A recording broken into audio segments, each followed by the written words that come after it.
Hello दोस्तों, स्वागत है आपका हमारे online platform VKDU change the way of learning पर। दोस्तों, कहते हैं कि कोई भी लक्ष्य इंसान से बड़ा नहीं होता और हारा वही जो लड़ा नहीं होता। जी हाँ दोस्तों, एक बार फिर से स्वागत है आपका एक नए मोटिवेशन, नए जोश और नए उत्साह के साथ में। तो चलिए दोस्तों, बिना किसी देरी के आज के सेशन को स्टार्ट करते हैं। दोस्तों, आज का मोटिवेशन कोट्स है कि रख हौसला, वो मंजर भी आएगा, प्यासे के पास चलकर समंदर भी आएगा। रख हौसला, वो मंजर भी आएगा, प्यासे के पास चलकर समंदर भी आएगा। थक कर ना बैठ ऐ मंजिल के मुसाफिर, मंजिल भी मिलेगी और मिलने का मज़ा भी आएगा। जी हाँ दोस्तों, अगर आपका भी सपना है किसी भी गवर्नमेंट जॉब को पाना, तो आप हमारे साथ में जुड़कर अपने किसी भी एग्ज़ाम की तैयारी कर सकते हैं। तो सभी दोस्त आज के सेशन में लास्ट तक बने रहेंगे और एक बार लाइक और शेयर ज़रूर करेंगे। अगर फर्स्ट टाइम विजिट कर रहे हैं तो चैनल को सब्सक्राइब करेंगे। दोस्तों, आज का पहला प्रश्न है, रूसी क्रांति किस वर्ष हुई थी? कमेंट सेक्शन में छाप देंगे, रूसी क्रांति किस वर्ष हुई थी। ऑप्शन ए है 1905 में, ऑप्शन बी है 1911 में, ऑप्शन सी है 1917 में और ऑप्शन डी है 1929 में। तो सही आंसर क्या होगा? सभी दोस्त कमेंट सेक्शन में छाप देंगे, रूसी क्रांति किस वर्ष हुई थी। तो दोस्तों, इसका एकदम करेक्ट आंसर है वर्ष 1917 में। रूसी क्रांति दोस्तों वर्ष 1917 में हुई थी। ऑप्शन सी दोस्तों इसका एकदम करेक्ट आंसर है, सभी दोस्त ध्यान रखेंगे। ऑप्शन सी इसका एकदम करेक्ट आंसर है, रूसी क्रांति वर्ष 1917 में हुई थी। चलिए दोस्तों, बिना किसी देरी के अगले प्रश्न की ओर आगे बढ़ेंगे। अगला प्रश्न है, वैदिक लोगों का मुख्य व्यवसाय क्या था? वैदिक लोगों का मुख्य व्यवसाय क्या था? कमेंट सेक्शन में छाप देंगे। ऑप्शन ए है उद्योग, ऑप्शन बी है पशुपालन, ऑप्शन सी है व्यापार एवं वाणिज्य और ऑप्शन डी है दोस्तों कृषि। तो वैदिक लोगों का मुख्य व्यवसाय क्या था? सभी दोस्त कमेंट सेक्शन में छाप देंगे, वैदिक लोगों का मुख्य व्यवसाय क्या था। तो दोस्तों, अगर आपसे पूछा जाता है वैदिक सभ्यता का मुख्य व्यवसाय क्या था, तो सभी दोस्त सही आंसर एक बार कमेंट सेक्शन में छाप देंगे। तो वैदिक सभ्यता का जो मुख्य व्यवसाय है ये कृषि था। यहाँ के लोग जो है कृषि पर निर्भर रहते थे। सबसे खास बात यह है दोस्तों, वैदिक सभ्यता या फिर वैदिक काल, ये एक ग्रामीण अर्थव्यवस्था के आधार पर इसका विकास हुआ था, तो इसलिए इसे ग्रामीण सभ्यता के नाम से भी जानते हैं। वैदिक सभ्यता को कालखंड के आधार पर दो भागों में विभाजित किया गया था, तो इसे भी ध्यान रखेंगे। वैदिक सभ्यता को कालखंड के आधार पर कितने भागों में विभाजित किया गया? वैदिक सभ्यता को कालखंड के आधार पर दो भागों में विभाजित किया गया। एक तो आपका कहलाया ऋग वैदिक काल, ध्यान से देखेंगे, एक आपका कहलाया ऋग वैदिक काल और दूसरा आपका कहलाया उत्तर वैदिक काल। ध्यान रखेंगे, दूसरा आपका कहलाया उत्तर वैदिक काल। उत्तर वैदिक काल, एक आपका कहलाया ऋग वैदिक काल और दूसरा कहलाया उत्तर वैदिक काल। तो ऋग वैदिक काल, इसका समय कब से कब तक रहा है? तो सभी दोस्त ध्यान रखेंगे, ऋग वैदिक काल का समय 1500 बीसी से लेकर 1000 बीसी तक। ध्यान रखेंगे, 1500 बीसी से 1000 बीसी तक ऋग वैदिक काल का, और उत्तर वैदिक काल का 1000 बीसी से 600 बीसी तक इसका समय सीमा रहा है। सभी दोस्त ध्यान रखेंगे, 600 ईसा पूर्व तक इसका समय रहा है, इसे सभी दोस्त ध्यान रखेंगे। आशा करते हैं आप सभी दोस्तों को बहुत अच्छे तरीके से समझ में आ रहा होगा। एक बार सभी दोस्त लाइक और शेयर जरूर करेंगे। अगला जो प्रश्न है उसकी तरफ आगे बढ़ेंगे। सभी दोस्त एक बार ध्यान से देखेंगे और सही आंसर कमेंट सेक्शन में छाप देंगे। मानव अस्तित्व का प्रारंभिक काल क्या है? मानव अस्तित्व के का प्रारंभिक काल क्या है? ऑप्शन ए है ताम्र पाषाण काल, ऑप्शन बी है मध्य पाषाण काल, ऑप्शन बी है सी है पुरा पाषाण काल और ऑप्शन डी है नव पाषाण काल। तो मानव के अस्तित्व का प्रारंभिक काल क्या है? कमेंट सेक्शन में छाप देंगे जितने सारे दोस्त जुड़े हुए हैं।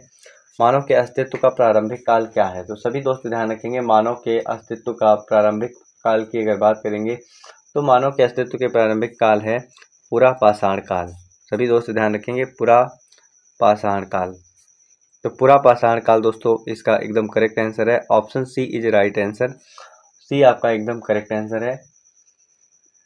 और पुरा पाषाण काल किसका भाग है? तो सभी दोस्त ध्यान रखेंगे, पुरा पाषाण काल या फिर दोस्तों पाषाण काल को ही अगर ले लेते हैं तो पाषाण काल किसका भाग है? तो पाषाण काल अगर आपसे पूछा जाता है तो पाषाण काल या फिर पुरा पाषाण काल, मध्य पाषाण काल, नव पाषाण काल, ये सभी पाषाण काल के एग्जाम्पल हैं, पाषाण काल के भाग हैं। और पाषाण काल किस काल के अंतर्गत आता है? पाषाण काल प्रागैतिहासिक काल के अंतर्गत आता है। किसके अंतर्गत आता है? प्रागैतिहासिक काल। और प्रागैतिहासिक काल अगर आपसे पूछा जाए किसे कहा गया, तो सभी दोस्त ध्यान रखेंगे, प्रागैतिहासिक काल एक ऐसा काल था जहाँ पर जो है लिखित साक्ष्य प्राप्त नहीं हुए थे। ध्यान रखेंगे, यहाँ पर दोस्तों कोई भी लिखित साक्ष्य प्राप्त नहीं हुआ और यहाँ पर लिपियों का भी अभाव था, लिपियों का अभाव था। सभी दोस्त ध्यान रखेंगे। तो ऐसा इतिहास का ऐसा काल जहाँ पर लिखित साक्ष्य नहीं प्राप्त हुए और जहाँ पर लिपियों का अभाव था और यहाँ पर लिखने की कला का विकास नहीं हुआ, तो ऐसे काल को प्रागैतिहासिक काल के नाम से जाना गया। प्रागैतिहासिक काल को दोस्तों दो भागों में डिवाइड किया गया था, एक तो पाषाण काल और दूसरा ताम्र पाषाण काल। तो आशा करते हैं सभी दोस्तों को बहुत अच्छे तरीके से समझ में आ गया होगा। यहाँ पर दोस्तों अगर बात की जाएगी पूरा पाषाण काल, तो पूरा पाषाण काल को भी 3 भागों में डिवाइड किया गया था। एक तो आपका है पूर्व पूरा पाषाण काल, ध्यान रखेंगे, एक तो पूर्व पूरा पाषाण काल है, दूसरा है दोस्तों मध्यपुरा पाषाण काल, मध्यपुरा पाषाण काल, तीसरा है दोस्तों उत्तरपुरा पाषाण काल, उत्तरपुरा पाषाण काल। तो ये 3 जो हैं पुरा पाषाण काल के भेद हैं। और अगर आपसे पूछा जाता है उत्तरपुरा पाषाण काल में ही दोस्तों आग की खोज हुई थी। आग की खोज किस काल में हुई थी? उत्तरपुरा पाषाण काल। वैसे तो पाषाण काल तो आप याद ही रखेंगे, लेकिन अगर सटीक आंसर इसका क्या है तो ध्यान रखेंगे उत्तरपुरा पाषाण काल में आग की खोज हुई थी। आशा करते हैं आप सभी दोस्तों को बहुत अच्छे तरीके से समझ में आ रहा होगा। एक बार लाइक और शेयर जरूर करेंगे। अगला जो प्रश्न है उसकी तरफ आगे बढ़ेंगे। अगला प्रश्न है दोस्तों, सार्थवाह कौन थे? ऑप्शन ए है कारवां नेता, ऑप्शन बी है व्यापारी, ऑप्शन सी है महाजन और ऑप्शन डी है कारीगर। तो सही आंसर क्या होगा कमेंट सेक्शन में छाप देंगे। सार्थवाह कौन थे? तो दोस्तों सार्थवाह की बात की जाएगी तो सार्थवाह कारवां नेता थे। सभी दोस्त ध्यान रखेंगे, ऑप्शन ए इसका एकदम करेक्ट आंसर है। अगला दोस्तों प्रश्न क्या है सभी दोस्त कमेंट सेक्शन में छाप देंगे। इसका सही आंसर क्या होने वाला है? महात्मा गांधी ने अपना पहला सत्याग्रह कहाँ शुरू किया था? ऑप्शन ए है खेड़ा, ऑप्शन बी है बारदौली, ऑप्शन सी है चंपारण, ऑप्शन डी है बारदौली। तो सही आंसर क्या होगा कमेंट सेक्शन में छाप देंगे। तो महात्मा गांधी जी ने अपना पहला सत्याग्रह चंपारण से शुरुआत किया था। तो चंपारण सत्याग्रह, ऑप्शन सी दोस्तों इसका एकदम करेक्ट आंसर है। सभी दोस्त ध्यान रखेंगे, option C is right answer.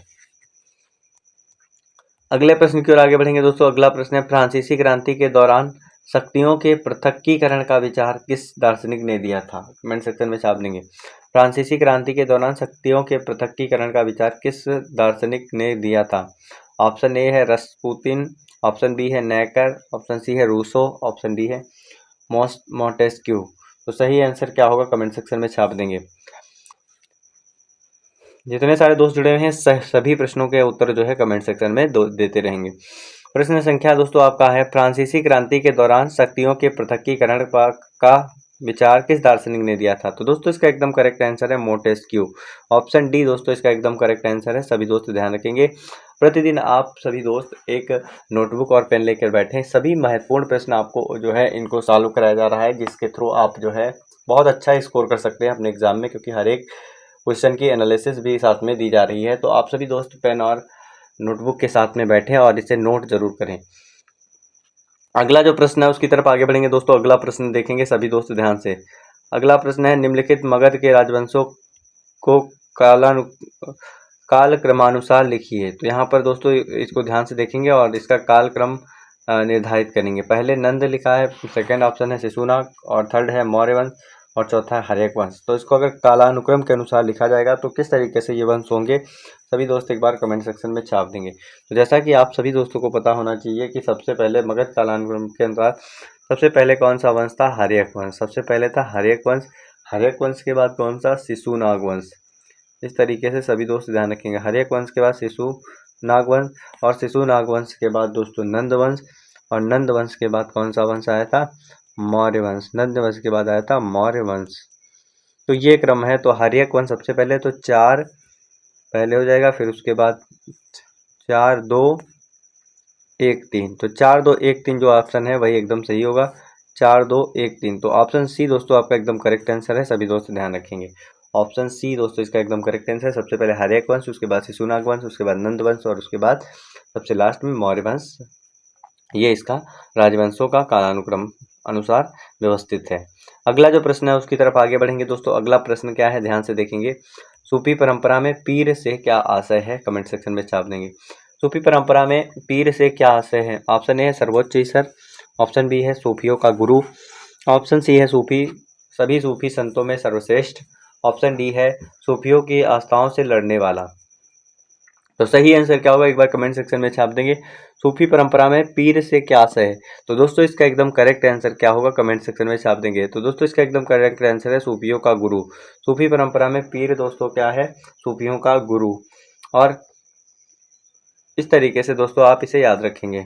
अगला जो प्रश्न है उसकी तरफ आगे बढ़ेंगे दोस्तों। अगला प्रश्न है, ध्यान से देखेंगे। गुरु गोविंद सिंह के द्वारा खालसा पंथ की स्थापना किस वर्ष में की गई थी?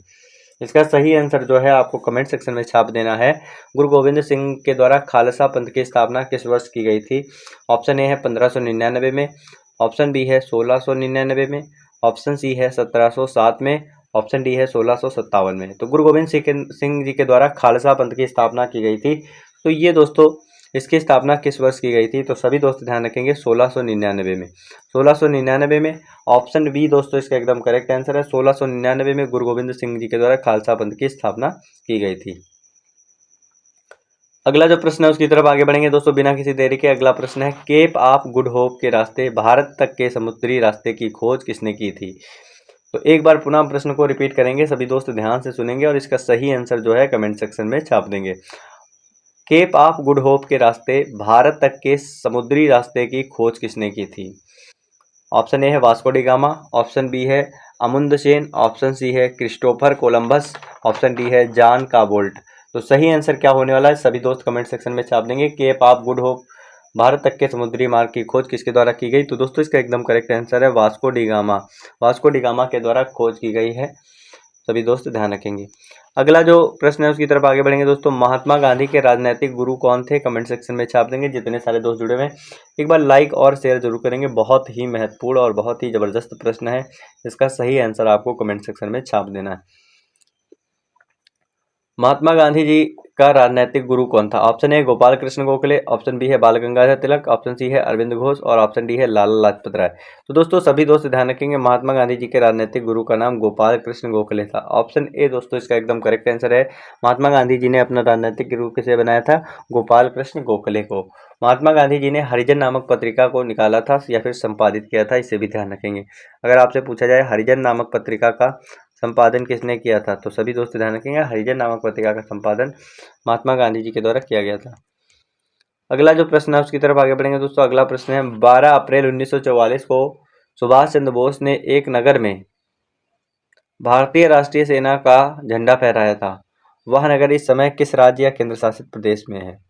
एक बार पुनः प्रश्न को रिपीट करेंगे और सभी दोस्त सही आंसर इसका कमेंट सेक्शन में छाप देंगे। 12 अप्रैल 1944 को सुभाष चंद्र बोस ने एक नगर में भारतीय राष्ट्रीय सेना का झंडा फहराया था। वह नगर इस समय किस राज्य में स्थित है? किस राज्य या फिर केंद्र शासित प्रदेश में स्थित है? सभी दोस्त कमेंट सेक्शन में छाप देंगे। तो दोस्तों इसका ऑप्शन ए है अंडमान निकोबार द्वीप समूह, ऑप्शन बी है। तो दोस्तों यहाँ पे स्थान पूछा गया तो यहाँ पे स्थान ऑप्शन में आपको दिख नहीं रहे क्योंकि यहाँ पे नाम दिखे हैं, तो ये ऑप्शन आपके नहीं हो सकते।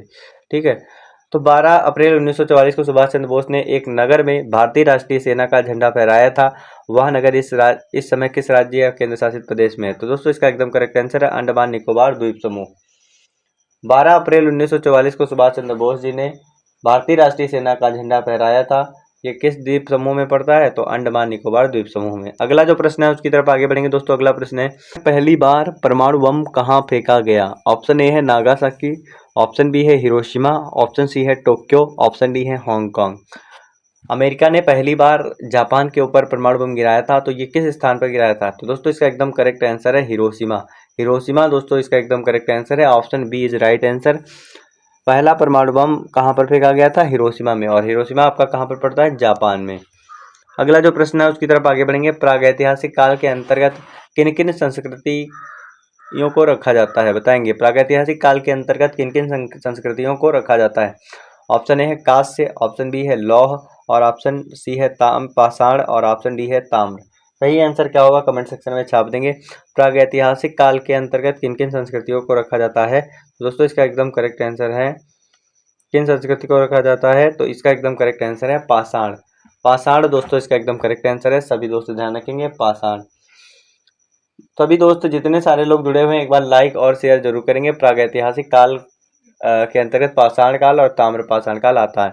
पाषाण काल दोस्तों यहाँ पर ध्यान रखेंगे पाषाण काल। पाषाण काल को इंग्लिश में क्या कहते हैं? पाषाण काल को इंग्लिश में कहते हैं स्टोन एज। पाषाण काल को भी 3 भागों में डिवाइड किया गया, पूरा पाषाण काल, ठीक ध्यान रखेंगे, मध्य पाषाण काल और तीसरा आपका है नवपाषाण काल। ठीक, तो इस तरीके से पाषाण काल को डिवाइड किया गया। अगला जो प्रश्न है उसकी तरफ आगे बढ़ेंगे। मानव सभ्यता के विकास की प्रथम अवस्था क्या थी? कमेंट सेक्शन में छाप देंगे। मानव सभ्यता के विकास की प्रथम अवस्था क्या थी? ऑप्शन ए है पशुचारण अवस्था, ऑप्शन बी है शिकार की अवस्था, ऑप्शन सी है कृषि अवस्था, ऑप्शन डी है औद्योगिक अवस्था। तो सही आंसर क्या होगा? कमेंट सेक्शन में छाप देंगे जितने सारे दोस्त जुड़े हैं। मानव सभ्यता के विकास की प्रथम अवस्था क्या थी? ऑप्शन ए है पशुचारण अवस्था, ऑप्शन बी है शिकार अवस्था, ऑप्शन सी है कृषि अवस्था और ऑप्शन डी है औद्योगिक अवस्था। तो दोस्तों इसका एकदम करेक्ट आंसर है शिकार की अवस्था। मानव सभ्यता के विकास की प्रथम अवस्था क्या है? शिकार की अवस्था। ऑप्शन बी इसका एकदम करेक्ट आंसर है। अगला जो प्रश्न है उसकी तरफ आगे बढ़ेंगे। जितने सारे दोस्त जुड़े हुए हैं एक बार लाइक और शेयर जरूर करेंगे। प्राचीन मानव ने सर्वप्रथम किस पशु को पालतू पशु बनाया था? ऑप्शन ए है बैल को, ऑप्शन बी है कुत्ता को, ऑप्शन सी है सिंह को और ऑप्शन डी है घोड़ा को। तो सही आंसर इसमें कौन सा होने वाला है? एक बार सभी दोस्त कमेंट सेक्शन में छाप देंगे। प्राचीन मानव ने सर्वप्रथम किस पशु को पालतू पशु बनाया था? दोस्तों इसका एकदम करेक्ट आंसर है कुत्ता। मनुष्य का पहला पालतू पशु कौन बना था? कुत्ता बना था। ऑप्शन बी दोस्तों इसका एकदम करेक्ट आंसर है। सभी दोस्त ध्यान रखेंगे, option B is right answer. B दोस्तों एकदम सही आंसर है। अगला जो प्रश्न है उसकी तरफ आगे बढ़ेंगे दोस्तों। अगला प्रश्न है मानव ने आग का प्रयोग सर्वप्रथम किस युग में किया था? यहाँ पर दिया हुआ ऑप्शन ए है नवपाषाण युग, ऑप्शन बी है ताम्रपाषाण युग, ऑप्शन सी है मध्य पाषाण युग और ऑप्शन डी है धातु युग। तो दोस्तों मानव ने आग का प्रयोग सर्वप्रथम किस युग में किया था? सही आंसर क्या होगा? कमेंट सेक्शन में छाप देंगे जितने सारे लोग जुड़े हुए हैं एक बार लाइक और शेयर जरूर करेंगे। तो आग का प्रयोग दोस्तों, तो इनमें से कोई ऑप्शन आपका सही नहीं है। सभी दोस्त ध्यान रखेंगे, इनमें से कोई ऑप्शन सही नहीं है। आग का प्रयोग दोस्तों किस युग में हुआ था? तो सभी दोस्त ध्यान रखेंगे, पूरा पाषाण काल में। किस में हुआ था? पूरा पाषाण काल में आग की खोज। और पूरा पाषाण काल की बात करेंगे दोस्तों तो यहाँ पर थोड़ा सा ध्यान देंगे। पूरा पाषाण काल में मेनली दोस्तों उत्तर पूरा पाषाण काल याद रखेंगे। उत्तर पूरा पाषाण काल में ही किसकी खोज हुई थी? उत्तर पूरा पाषाण काल में ही सर्वप्रथम आग का प्रयोग किया गया था। अगला जो प्रश्न है उसकी तरफ आगे बढ़ेंगे दोस्तों। अगला प्रश्न है मानव ने कृषि कार्य किस युग में शुरू किया था? सभी दोस्त कमेंट सेक्शन में छाप देंगे मानव ने कृषि कार्य किस युग में शुरू किया था। ऑप्शन ए है पूरा पाषाण काल, ऑप्शन बी है ताम्रपाषाण काल, ऑप्शन सी है मध्य पाषाण काल और ऑप्शन डी है धातु काल। तो सही आंसर क्या होगा? कमेंट सेक्शन में छाप देंगे। जितने सारे दोस्त जुड़े हुए हैं एक बार लाइक और शेयर जरूर करेंगे। मानव ने कृषि कार्य किस युग में प्रारंभ किया था? तो कृषि कार्य किस युग में शुरू किया था? तो दोस्तों इसका एकदम करेक्ट आंसर है कृषि कार्य। अगर आपसे पूछा जाएगा तो सभी दोस्त ध्यान रखेंगे नवपाषाण काल। नवपाषाण काल में इसे जो है शुरू किया गया। तो यहाँ पे इसमें से भी कोई ऑप्शन आपके सही नहीं है। नवपाषाण काल दोस्तों पाषाण काल की वह अवस्था थी जिसके अंतर्गत दोस्तों मनुष्य के जीवन में काफ़ी विकास हुआ था। यहाँ पर कृषि प्रारंभ की गई थी और कृषि में सबसे प्राचीन फसल गेहूं और जौ थी। मनुष्य के द्वारा सबसे पहले हथियारों को उपयोग में लाया गया। साथ ही साथ में यहाँ पर जो है कुम्हार के जो है बर्तन बनाने वाली चाक के पहिए का बनाया गया या फिर उसका खोज की गई। नवपाषाण काल में दोस्तों चावल के साँचे कोल्डी हवा से प्राप्त हुए हैं। सभी दोस्त ध्यान रखेंगे। अगला जो प्रश्न है उसकी तरफ आगे बढ़ेंगे दोस्तों। अगला प्रश्न क्या है? सभी दोस्त ध्यान से देखेंगे और लाइक और शेयर जरूर करेंगे। मानव द्वारा सर्वप्रथम किस धातु का प्रयोग किया गया?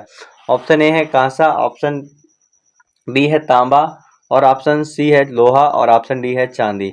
तो दोस्तों इसका एकदम करेक्ट आंसर है तांबा। मानव के द्वारा सर्वप्रथम प्रयोग करी जाने वाली धातु कौन सी है? तांबा। तांबा को दोस्तों क्या कहा गया? तो सभी दोस्त ध्यान रखेंगे, तांबा को कहा गया लोहित अयस्क। क्या कहा गया? तांबा को क्या कहा जाता था? लोहित अयस्क। तांबा को कहा जाता था लोहित अयस्क। और दोस्तों जो लोहा था, लोहा बाद में जिसका निर्माण हुआ उसे दोस्तों क्या कहा गया? कृष्ण या श्याम अयस्क। क्या कहा गया? कृष्ण या श्याम अयस्क इसे कहा गया। सभी दोस्त ध्यान रखेंगे। अगले प्रश्न की ओर आगे बढ़ेंगे बिना किसी देरी के। सभी दोस्त लाइक और शेयर जरूर करेंगे। मानव ने सर्वप्रथम किस फसल का उपयोग किया है? ऑप्शन ए है जौ, ऑप्शन बी है चावल, ऑप्शन सी है गेहूं और ऑप्शन डी है कपास। तो मानव ने सर्वप्रथम किस फसल का उपयोग किया है? तो सभी दोस्त इसका सही आंसर कमेंट सेक्शन में छाप देंगे। जितने सारे दोस्त जुड़े हुए हैं एक बार लाइक और शेयर जरूर करेंगे। तो मानव ने सर्वप्रथम दोस्तों जौ की फसल को जो है बोना स्टार्ट किया था या फिर जौ की फसल को उपयोग किया है। तो ऑप्शन ए दोस्तों इसका एकदम करेक्ट आंसर है। सभी दोस्त ध्यान रखेंगे, option A is right answer. और सबसे प्राचीन फसल जौ और गेहूं को माना जाता है, इसे भी सभी दोस्त ध्यान रखेंगे। तो आज का सेशन दोस्तों यहीं तक था। आप सभी दोस्त लास्ट तक बने रहे उसके लिए बहुत बहुत धन्यवाद। लास्ट में दोस्तों बस वही कहना चाहते हैं कि जो कि हर रोज़ कहते हैं कि जब आंखों में अरमान लिया, मंजिल को अपना मान लिया, अब मुश्किल क्या आसान क्या, जब ठान लिया तो ठान लिया। सभी दोस्त 8 बजे शाम को जीके जीएस लाइव क्लास से जरूर जुड़ेंगे। साथ ही साथ में अब प्रतिदिन आपकी जो है यूपीपी या फिर किसी अदर एग्ज़ाम की तैयारी कराने के लिए प्रतिदिन आपकी सभी क्लासेस कंडक्ट कराई जाएगी यूट्यूब चैनल के माध्यम से। इसमें आपको प्रैक्टिस क्वेश्चन के तहत जो है आपको तैयारी कराई जाएगी। अगर आप इससे जुड़ेंगे हमारे यहाँ इस बैच से, तो यूपीपी के थ्रू जो है आप विभिन्न एग्ज़ाम की तैयारी कर सकते हैं। लगभग कंप्लीट 15 एग्ज़ाम में आप जो है बैठने के लिए योग्य हो जाएंगे, अगर आप इसके थ्रू आप अपनी तैयारी करते हैं। सबसे खास बात है इसमें कौन कौन से जो है सब्जेक्ट आपको प्रिपेयर कराए जाएंगे। तो एक तो आपका हो गया जीके जीएस, तो आपका होगी ही क्लास, और इसके साथ ही साथ में रीजनिंग हो गया, मैथ हो गया और हिंदी। ये सभी क्लासेस आपकी कंटिन्यूअसली चलने वाली है बिना किसी ब्रेक के। हर एक दिन आपको क्लास मिलेगी, ठीक है। तो सभी दोस्त इसको जो है बिल्कुल भी मिस नहीं करेंगे, और कोशिश की जाएगी कि हर एक संडे को एक टेस्ट जरूर होगा आपका। हर एक संडे को यहाँ पर एक टेस्ट होगा जो कि 100 क्वेश्चन का होने वाला है, बिल्कुल ठीक उसी तरीके से जिस तरीके से एग्ज़ाम में होता है। और आप सब लोग उसमें ज़रूर इनरोल करेंगे और अपना स्कोर भी शेयर करेंगे। हर दिन आप अपना जो है एक लक्ष्य डिसाइड करें। अगर आप हमारे साथ में डे प्लान के साथ में जुड़ना चाहते हैं, अगर आप चाहते हैं कि हम आपके लिए डे प्लान बना के दें और आपके लिए एक अच्छा शेड्यूल बना के दें, और आपको आपके एग्ज़ाम के लिए बहुत अच्छे तरीके से मेंटेनेंस हो और आप एक बेहतर तरीके से अपनी तैयारी कर सकें, तो डे प्लान के लिए आप जो है हमसे संपर्क कर सकते हैं, जिसका नंबर हम आपको जो है डिस्क्रिप्शन में लिख देंगे। उस पर आप हमें व्हाट्सएप कर सकते हैं और वहाँ से आपको डेली डे प्लान मिल सकता है, जिसके थ्रू आप अपनी बहुत अच्छी तैयारी कर सकते हैं। तो जितने सारे दोस्त आज के सेशन में जुड़े रहे उनको बहुत बहुत धन्यवाद। दोस्तों लास्ट में बस यही कहना चाहते हैं कि अपनी मंजिल को भुलाकर जिया भी तो क्या जिया, अपनी मंजिल को भुलाकर जिया भी तो क्या जिया, अगर है दम तो उसे पार कर दिखा। लिख दे खून से अपनी कामयाबी की कहानी को और बोल दे उस किस्मत से, अगर है दम तो मिटा कर दिखा। थैंक यू सो मच दोस्तों।